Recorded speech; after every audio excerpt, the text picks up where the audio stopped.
What's up, everybody checking this video out that I'm making?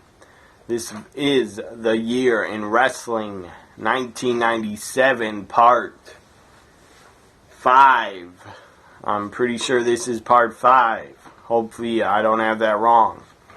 I'll be talking about WCW Fall Brawl, the War Games September 97 WCW pay-per-view, the WWF Ground Zero 97 pay-per-view, and I'll be talking about Halloween Havoc and World War 3, and in part 6 I'll talk about WWF Bad Blood.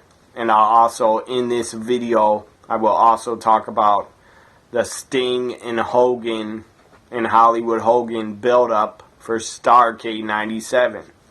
And Sting's character that he became the Crow. When he became that, I'll give my thoughts on that character. And I'll talk about Brian Pillman's death in this video. So I'm going to kick it off talking about WWF Ground Zero 97. Took place from Louisville, Kentucky on September 7th, 97. Was in your house, Ground Zero. First matchup was Brian Pillman. This was his last ever WWF pay-per-view wrestling and appearing at. He would not appear at any other pay-per-view events after Ground Zero because he passed away before Bad Blood in your house. So this was Brian Pillman's last ever pay-per-view alive. Very, very tragic. Brian Pillman defeats Goldust, and the pre-match stipulation was Marlena had to serve as Brian Pillman's servant for 30 days. Basically, Pillman was her pimp. And on future Raws after Ground Zero, he came out with Marlena and had her dressed basically like a hooker. And she did dress like a hooker after that storyline when she was involved with Jacqueline, and they were PMS. So Brian Pillman defeats Goldust to get control of Marlena for 30 days. And that was a pretty hot storyline. A lot of drama in it. Goldust was really, really upset losing Marlena, and you could see it on his face after the match. Up next, Brian Christopher, the son of Jerry Lawler. Jerry Lawler always got pissed off in 97 and 98 when Jim Ross or somebody would make the joke that Brian Christopher is Jerry's kid. He would always get angry and pissed off. I don't know why. He must have been ashamed of Brian Christopher, and he didn't want people to know that he was his son. I didn't get it, but Jerry Lawler, I guess, didn't want people to know that. Brian Christopher defeats Scott Putski when Putski suffered a knee injury and could not continue in the match. Scott Putski did not last long at all in the WWF. He would show up in WCW for some reason.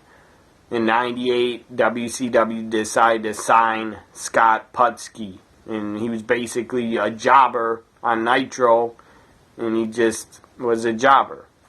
I think Goldberg destroyed him in a 98 Nitro match.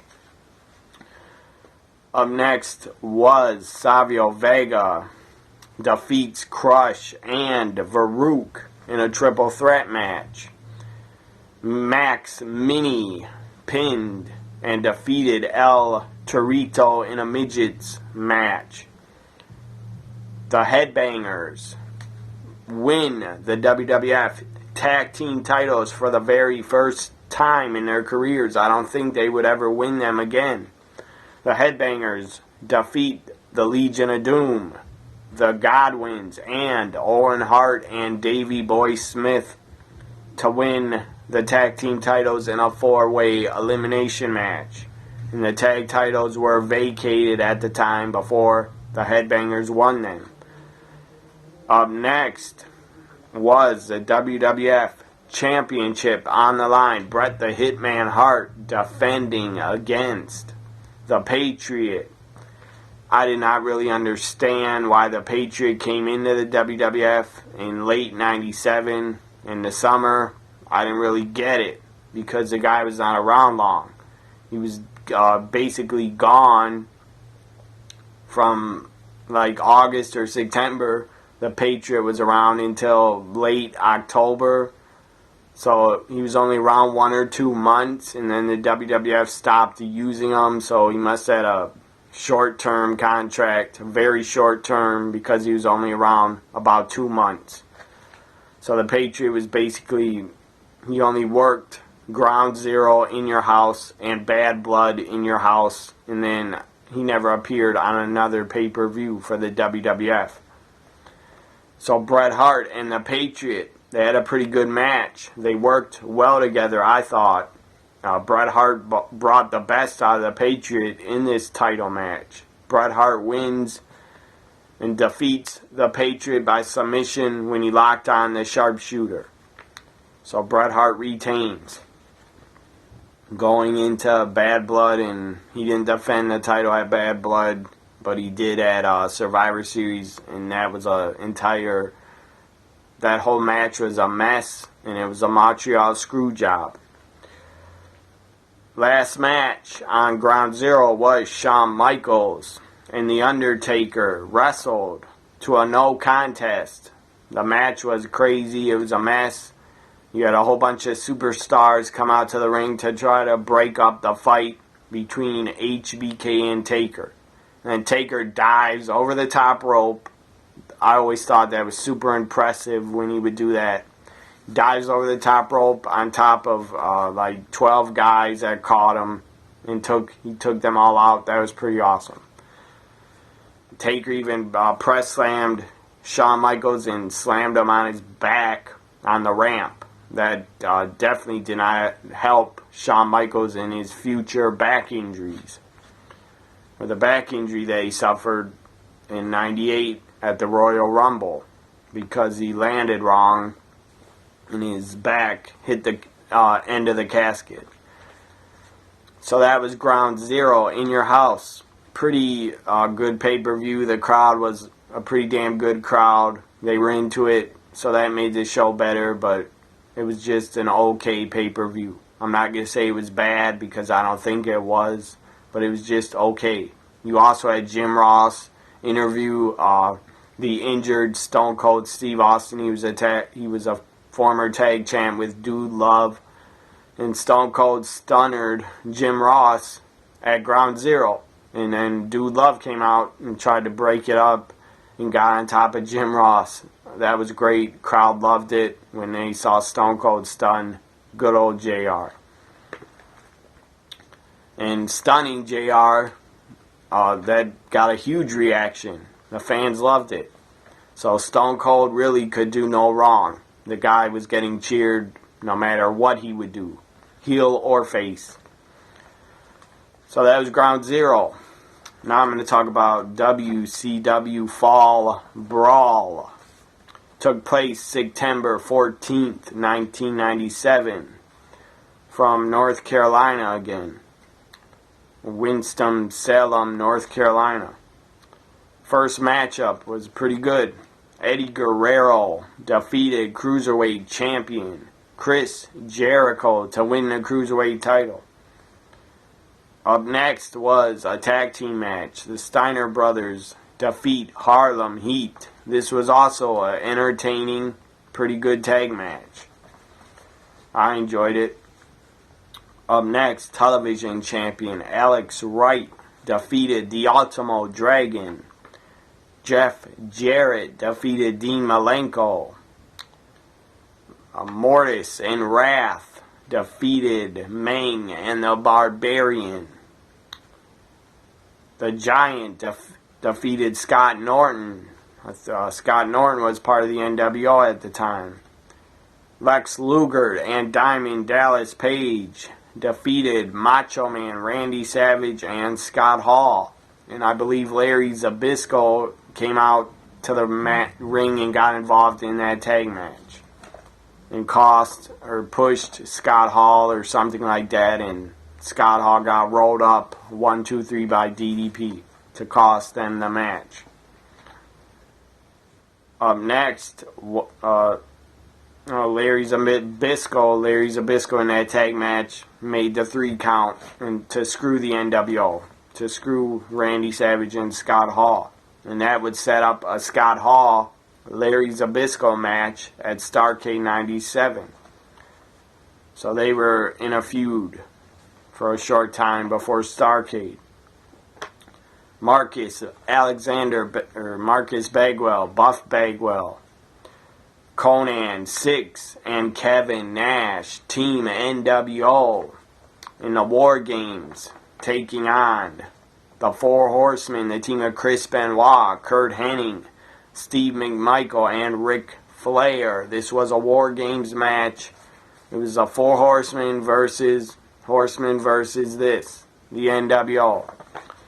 And the NWO, basically, they handcuffed Steve McMichael, Chris Benoit, and they did not handcuff Kurt Hennig. But the NWO basically destroyed the Horsemen in this War Games. And then Kurt Hennig, I believe he turns on the Four Horsemen and he throws handcuffs to Nash and Conan, and they handcuff the Horsemen. They handcuffed Benoit and Steve McMichael to the cage so they couldn't help Flair. And then Kurt Hennig puts Ric Flair's head outside the ring right where the door is, and he slams the cage door right on Ric Flair's head. So basically injures Ric Flair and takes him out for a little bit. And Ric Flair and Kurt Hennig would have a match at World War III a month later, or 2 months later. So Ric Flair was out probably for 2 months. Anyways, Team NWO wins the War Games match.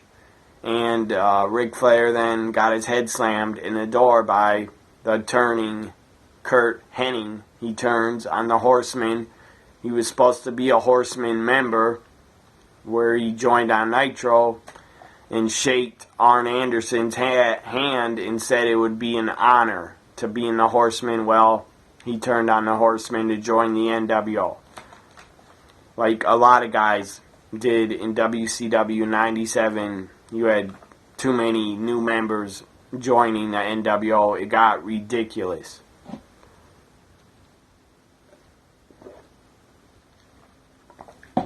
But the NWO was still very popular in 97, and they were over until 98, when they tried to bring the red and black NWO Wolfpack, when they brought them in, and then they had the white and black NWO Hollywood.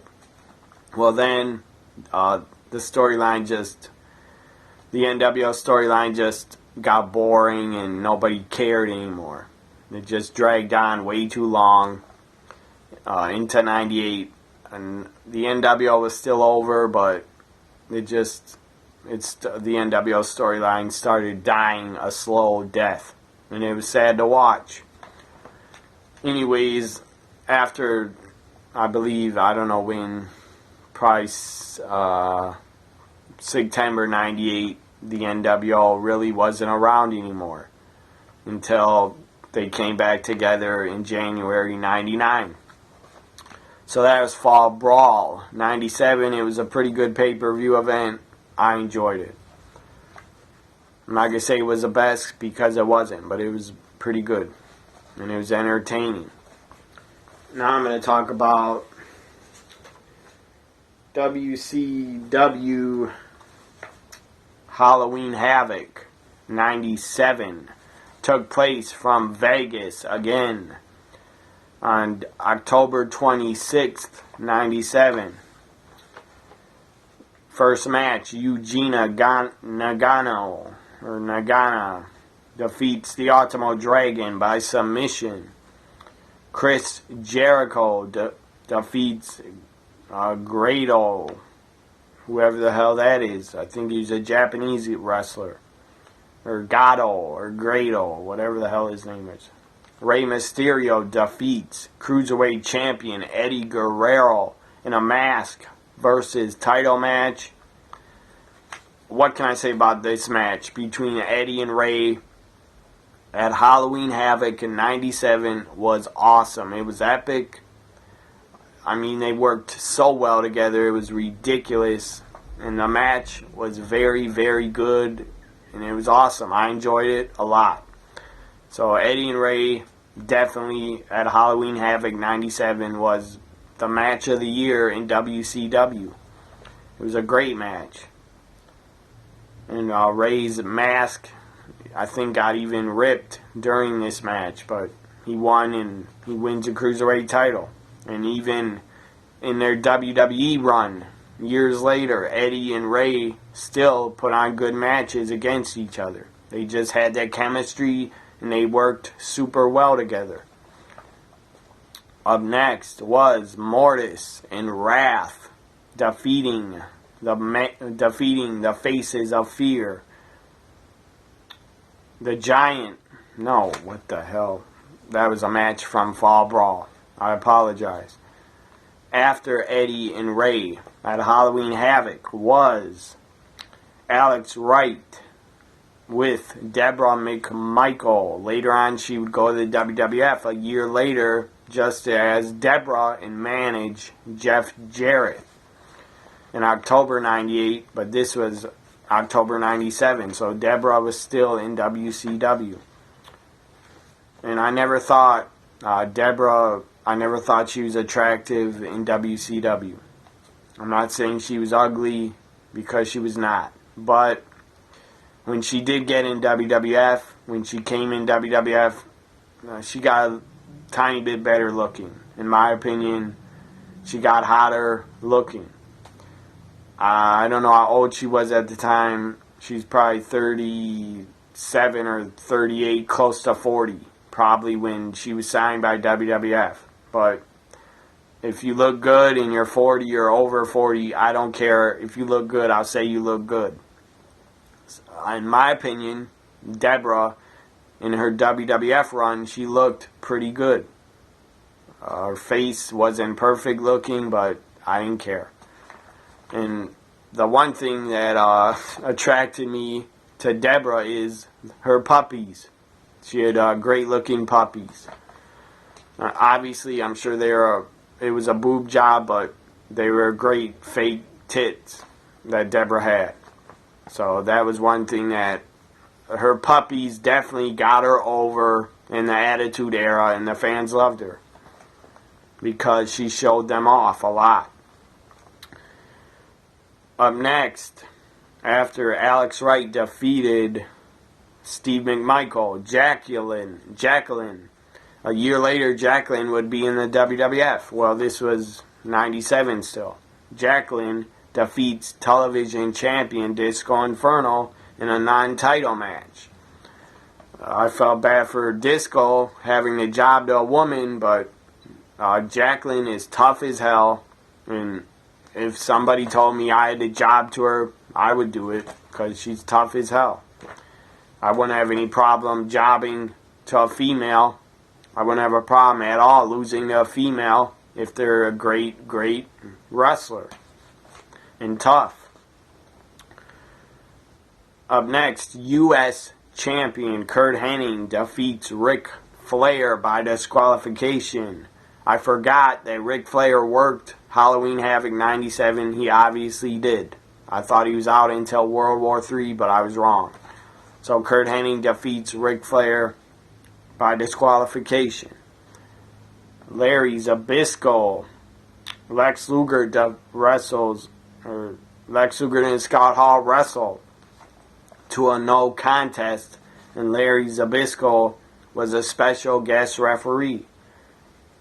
Randy Savage defeats Diamond Dallas Page in a death match. This was, I think it was called a Las Vegas death match. DDP Randy Savage. They had a very, very good match at Halloween Havoc 97. I really enjoyed it. And before Halloween Havoc, they had great, great matches at Great American Bash and I believe Spring Stampede 97. So you had two very, very good matches on Halloween Havoc 97, Eddie versus Ray and DDP versus Macho Man. Two very good matches. But Randy Savage got the victory over DDP.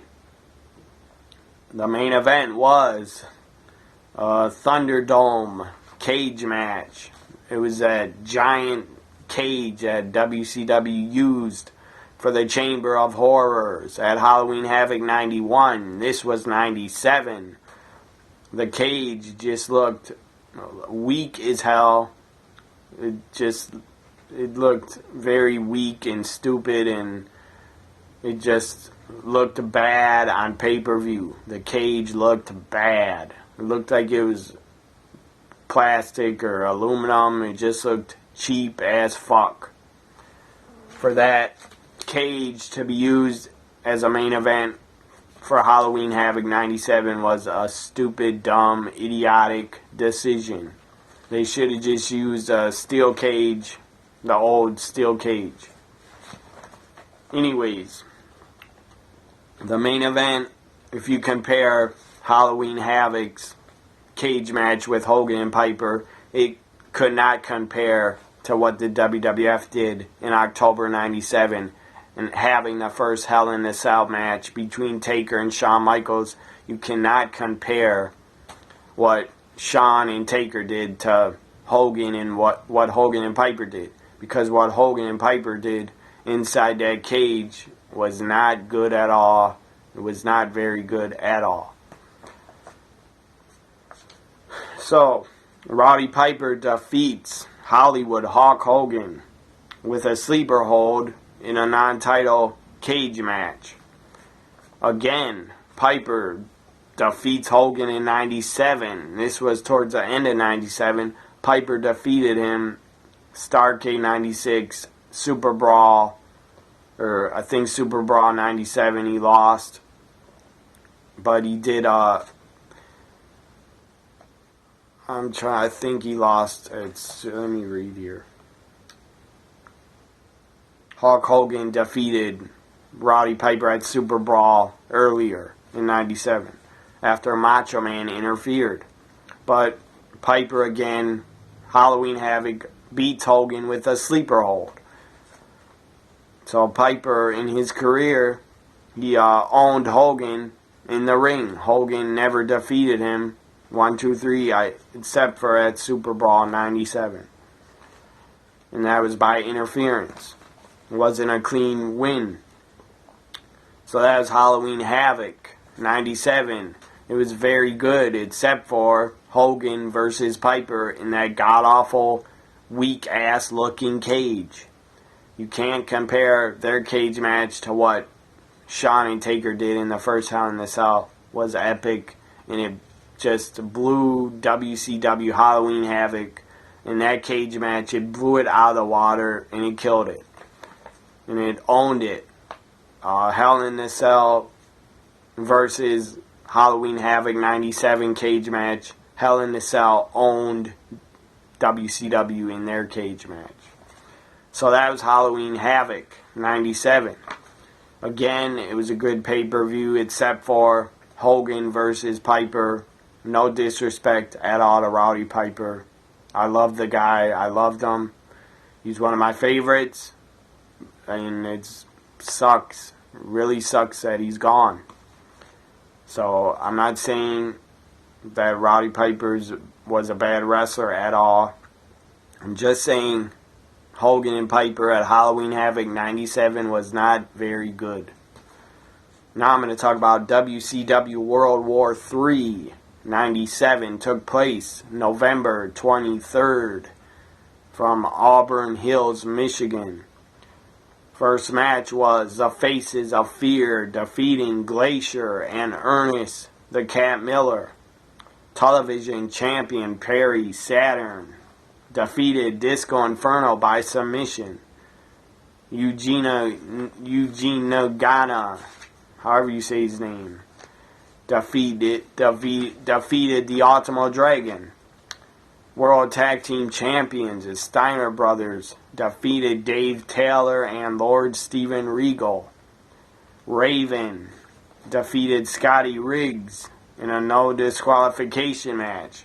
And I believe after it, he broke the fingers of Scotty Riggs, did Raven. Steve McMichael defeated Alex Wright. And Alex Wright was substituting for Bill Goldberg. So Steve McMichael defeats Alex Wright. Cruiserweight Champion Eddie Guerrero defeats Rey Mysterio Jr. So I guess Eddie won the title back. Must have been on a Nitro. U.S.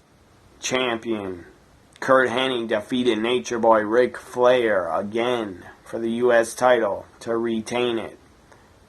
The main event was a 60-man Battle Royal, 3 rings, 20 men in each ring. It was a mess. It was really hard to watch until you got down to 10 guys in one ring. Then it was entertaining. You had WCW guys in the final 10. You had DDP, Lex Luger. I think the Giant was in it. He was one of the last guys in there. Scott Hall was in there. Six. I think Six was still in WCW. Six was in there. 1, 2, 3 Kid from WWF. Macho Man Randy Savage was one of the last guys in there for the NWO. I think Buff Bagwell was in there. And anyways, you have Kevin Nash come down from the ceiling dressed as Sting. Obviously, he wasn't Sting because he came over the top rope.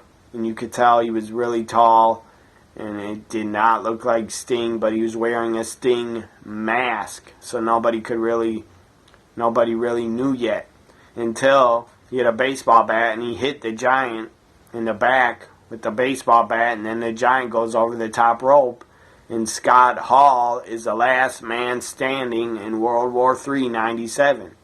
So Kevin Nash, dressed as Sting, eliminates the Giant. I almost called him Big Show, but he was the Giant. And then Kevin Nash lifts up the Sting mask to expose himself as Kevin Nash, and he starts laughing, and then the entire NWO comes out. Their music hits. They come out and celebrate with Scott Hall because he won World War III. And then Hollywood Hogan, before World War III ended, I believe, but Hollywood Hogan eliminated himself when Kevin Nash came down as a fake Sting and got in the ring. I believe Hollywood Hogan eliminated himself. Why would he do that? I have no fucking clue. Why would he be scared of Kevin Nash when he knew Kevin Nash was probably the fake Sting? I didn't understand why Hogan eliminated himself, but he did. So then after the NWO celebrated the win, Hogan hit a diamond cutter on Diamond Dallas Page in the ring, and the NWO celebrated. And Scott Hall was the winner of World War III, 97, to get a future title shot. And he would get a future title shot at WCW Uncensored 98 against the champion Sting. So that was World War III, 97. Now I'm going to talk about I'll talk about the death of Brian Pillman. Brian Pillman passed away on October 5th. Brian Pillman is found dead in his hotel room in Minnesota. He wrestled his last match the night before in St. Paul, Minnesota, where he lost to Goldust.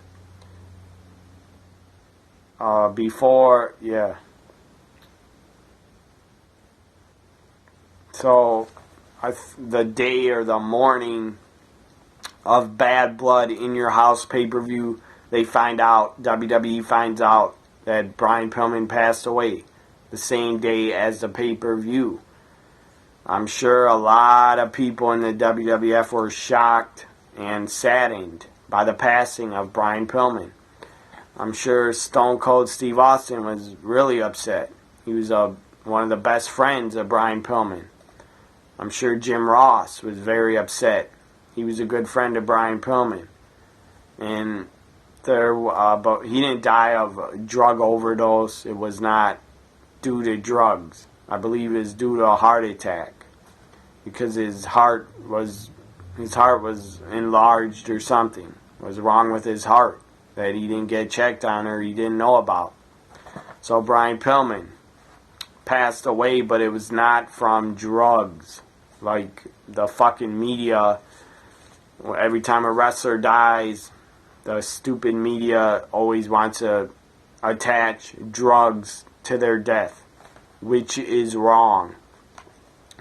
So Brian Pillman found dead October 5th, 97. Very, very sad, very tragic that we lost Brian Pillman. Because if he was around now, he'd probably be a booker or a head writer working in creative for the WWE, or working for creative on the creative team in TNA or maybe somewhere else. Brian Pillman was a really smart guy. He knew the wrestling business, and I'm sure if he was around today, he'd be helping the future talent come along. Just very sad he passed away. Another news item. November 17th, 97. Rick Rude shocks the wrestling world like Lex Luger did in 95 when he showed up on Nitro. On the first Nitro. Rick Rude shocks the wrestling world when he shows up with Hulk Hogan on a WCW Nitro 24 hours after he appeared at a WWF show.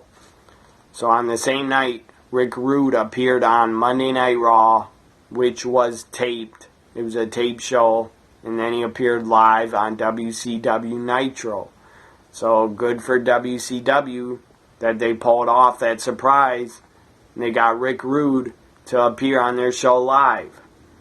So it was just another shot from WCW at the WWF. Another dig, and it didn't bringing in Rick Rude. No disrespect to Rick Rude. I love the guy. He was a hell of a talent, and I miss him. And I wish he was still alive. But when WCW brought Rick Rude back in 97, it didn't really help WCW at all. It didn't really help their product. And I don't think many fans that were watching WWF after Rick Rude appeared, I don't think many fans thought, I'm going to go watch WCW now for every single week just because of Rick Rude. So it was shocking, and it was surprising, and it was pretty awesome that Rick Rude was on Nitro and on a taped Raw. That was awesome, and it was a great surprise, but I don't think Rick Rude helped WCW that much. They probably gave him a guaranteed contract, and he couldn't wrestle anymore. All he could do was manage, and he did manage Kurt Hennig. But anyways, it was a shocking and surprising moment that WCW pulled off to get Rick Rude. That was on November 17th. And Brian Pillman on November 19th, when they revealed the report of how Brian Pillman died. Well, his death was a result of heart disease. So it was not drugs. But before he died, I'm sure he was hooked in taking pain medication. Painkillers. He was probably on painkillers because his ankle was really fucked up from a car accident. And he couldn't wrestle much. in WWF in '97. They tried to use him, but he didn't. He was not the same Brian Pillman that he was like 3 years earlier. Or he was not the same Brian Pillman that we saw in '92 or '94 or '93. He was not the same Brian Pillman when he came into the WWF. He came in injured, and his ankle was really, really fucked up. So that really sucks that he got hooked on pain medication. If anybody out there watching this is hooked on prescription medication, anything, painkillers, sleeping pills, Oxycontin, the fucking little heroin pills people crush up and snort or whatever they do. I believe it's heroin. That's what Oxycontin is. It's a form of heroin. Anyways, if anybody has a problem with a prescription drug problem, please get help and just ask for help and stop, because you're just killing yourself. I'll just share this old wrestling magazine I have. It's from spring 1997. I just thought I'd show it. Hulk Hogan on the cover is Hollywood Hogan. It says the NWO, are they taking over the WWF next? With a question mark. Could have that happened. WWF could have went out of business from WCW, kicking their ass for so long, but the WWF survived, obviously. And the NWO tried to take over WWF when they came in to the company in 2002, but that didn't work out. That didn't last long because Hogan got a face reaction at WrestleMania 18, so they turned Hogan face, back to the red and yellow. And the NWO stayed around, but they really tried to get the NWO over. They had Shawn Michaels come back and join the NWO with Kevin Nash. And then you had the Big Show and Six and Booker T were in the new NWO. They released Scott Hall because he had problems. So they really tried to get the NWO over. And then in the summer of 2002, everybody knows Kevin Nash tore his quad on Raw in an 8-man tag. So then they entirely dropped the NWO storyline in the WWF. But this pretty good magazine from 1997. It's called Wrestle America. I don't think it's around anymore. This magazine is pretty beat up. See this right here? It's pretty old and beat up, but I'm not gonna throw it out. You've got pictures in here. It's all black and white. See, it's all black and white. All black and white pictures, but still a good magazine. What let's see what you got. They should talk about all companies in here. They talk about some ECW and WCW and WWF. Now I'm going to talk about the Sting and Hollywood Hogan build-up. And I'm going to try to finish quick. And then I'm going to talk about, very shortly, some of the NWO vignettes and NWO videos that the WCW was putting out on Nitros that were fucking awesome. Sting and Hogan build-up. And Sting fighting the NWO in 97 to get to Starrcade 97, to get the title shot, to face Hollywood Hogan was awesome. It was very, very entertaining and great execution by WCW to get Sting over like they did as that Crow character. And Sting himself got it over. He perfected that character. He played it so well. He just played it to perfection. The Crow character. And then the build-up between Sting, how all the fans were behind Sting and wanted him to defeat Hollywood Hogan and the NWO. It was Sting, WCW, the franchise of WCW, before Hogan got there, taking on the NWO's Hollywood Hogan, the top heel in the company at the time. It was awesome.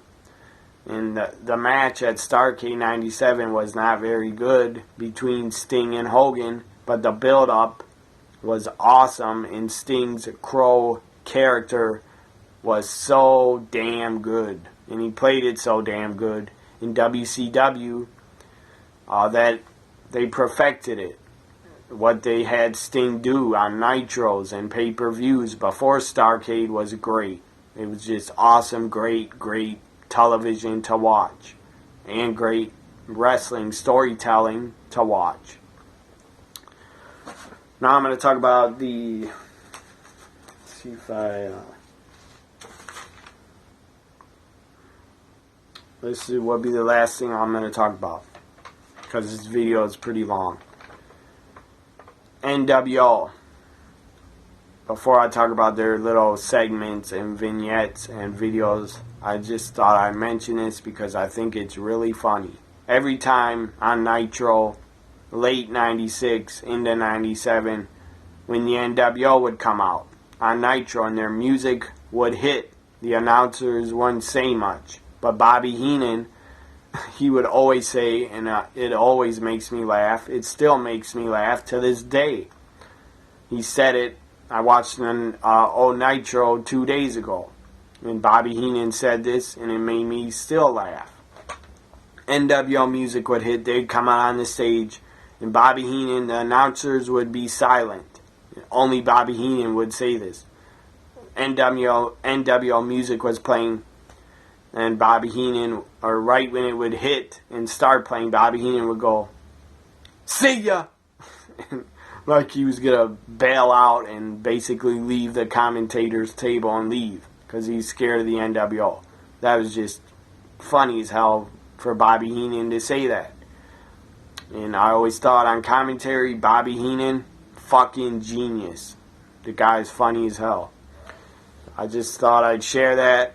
I'm sure people out there that have watched old Nitros on the network have heard Bobby Heenan say that when the NWO music hits on Nitro, and then you go, "See ya!"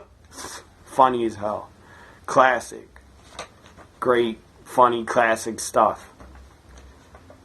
Now, the NWO videos and vignettes that they would run on Nitros and some pay-per-views where it'd start the NWO logo on the screen in black and white, and the videos were in black and white, and they were promos from the NWO guys in black and white. That was a great look, and these vignettes and NWO videos were so damn good. They were done, I mean, WCW and the production and whoever came up with doing the videos like that in black and white and promoting NWO t-shirts and whatever, just talking and promos in black and white, whoever came up with that, I think it was Eric Bischoff. That was a great idea, because the NWO vignettes and videos and promos in black and white, they were always entertaining as hell. In the beginning it would say, "This preceding announcement is paid for by the New World Order." That was also awesome to start the videos, and they would end the videos saying, the preceding announcement is paid for by the New World Order. Then the videos would end. They were so damn good, and I really enjoyed them. This ends my year in wrestling 1997 part 5. I'll have one more video on 97. It'll be part 6. And my phone's ringing, so I gotta go. Bye for now, everybody.